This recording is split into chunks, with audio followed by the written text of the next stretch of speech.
and I'm addressing this to the pink and the yellow. Gusto niyong paltan? Hindi ba constitution ninyo yan? Constitution ng dilaw yan.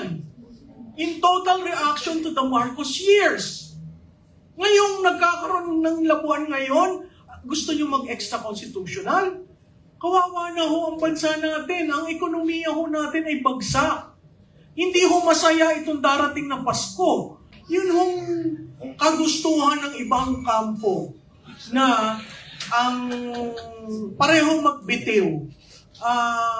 Yun ho ay tinututulan ko. Wala silang karapatan na sabihin na ang Vice Presidente ay dapat magbitiw. Ano ho ang ginawang kasalanan ng Vice Presidente? Tama yung sinabi ni Atty. Lambino.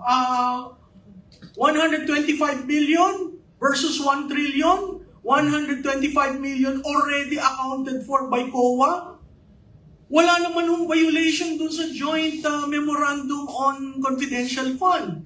Saan ho ba nanggaling yung confidential fund? Hindi ba ho sa Pangulo?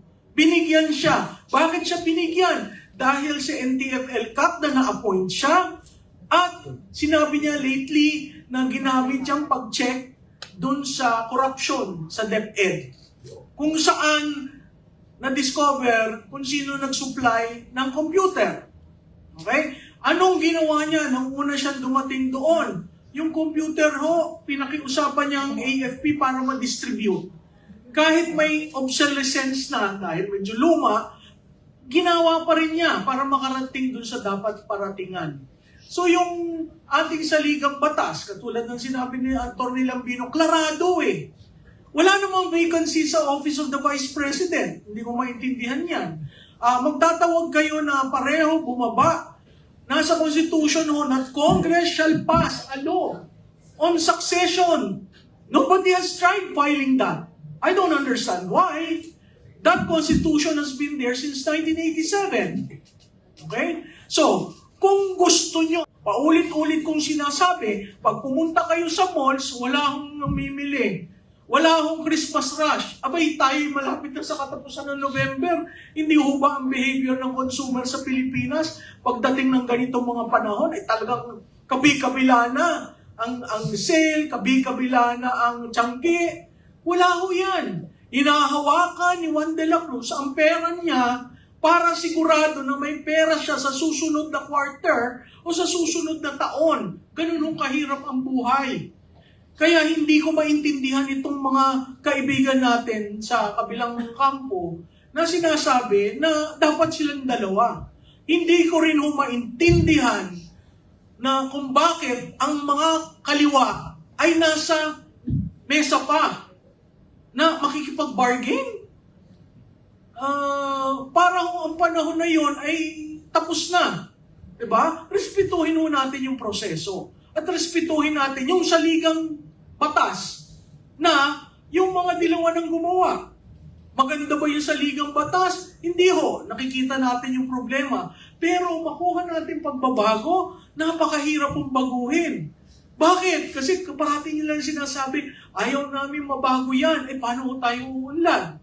Kung tayo'y nakaangkla dun sa salita at espiritu ng 1987 Constitution. Sinabi ni Atty. Lambino, napakadali sa ibang bansa na dissolve yung parliament. No? May kultura rin sila na may hiya. Eh, ito sinabi, delikadesa, kaya nag-resign. Tapos turns out, hindi pala nag-resign. Di ba?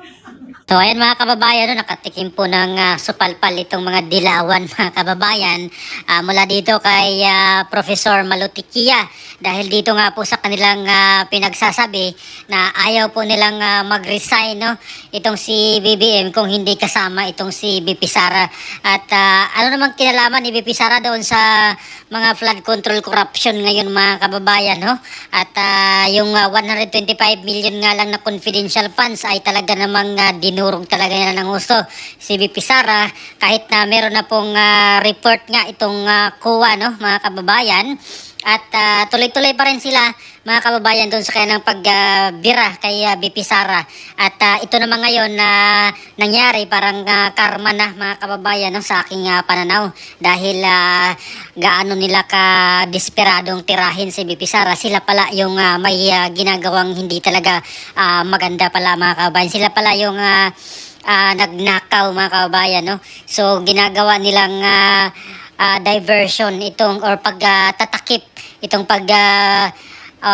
dawit no ang pagsira sa pangalan ni BP Sara, samantalang busy pala sila noong panahon na yon sa pagnanakaw dito sa Kaban ng Bayan mga kabayan. At ngayon dumating na, naglabasan na nga ito at kumanta na si Saldico mismo ay dinawit ng Pangulo na nag-utos na mag-insert no ng 100 billion pesos mga kababayan no.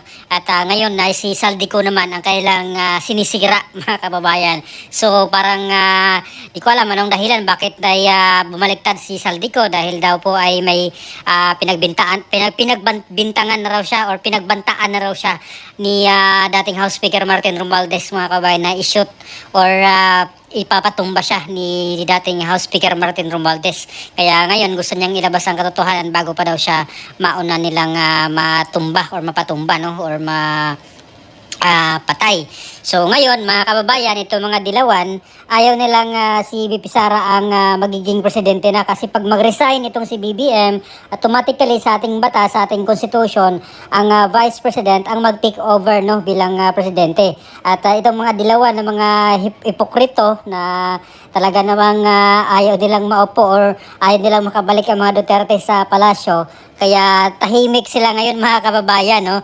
Ayaw nilang mag-Marcos resign dahil kung nagkataon kung mangyayaring mag-resign si Marcos ay si BP Sara na ang magiging pangulo, at yun yung ayaw nila rin mga kababayan. Kaya tinitiis nila kahit nasabihin adik yung pangulo, kahit sabihin nilang or kasabihin nating kurakot, pinakakurakot na presidente si Marcos, ay ayaw pa rin nilang paalisin si Marcos mga kababayan dahil ang papalit ay si BP Sara. So ganun ka walang hiya itong mga dilawan mga kababayan no, naturingan na maano daw sila mga Pilipino, mga ganun, dami nilang propaganda sa grupo nila na maka-Diyos, anti-corruption, at lalo na itong mga makabayan black mga kababayan na sinasabi lang makabayan makatao no, pro mahirap sila, pero ang ginagawa nila ngayon ayaw nilang mag-resign si Marcos at ayaw nilang maging presidente si BP Sara, na yun po yung nakalagay sa batas natin na kung once ang presidente ay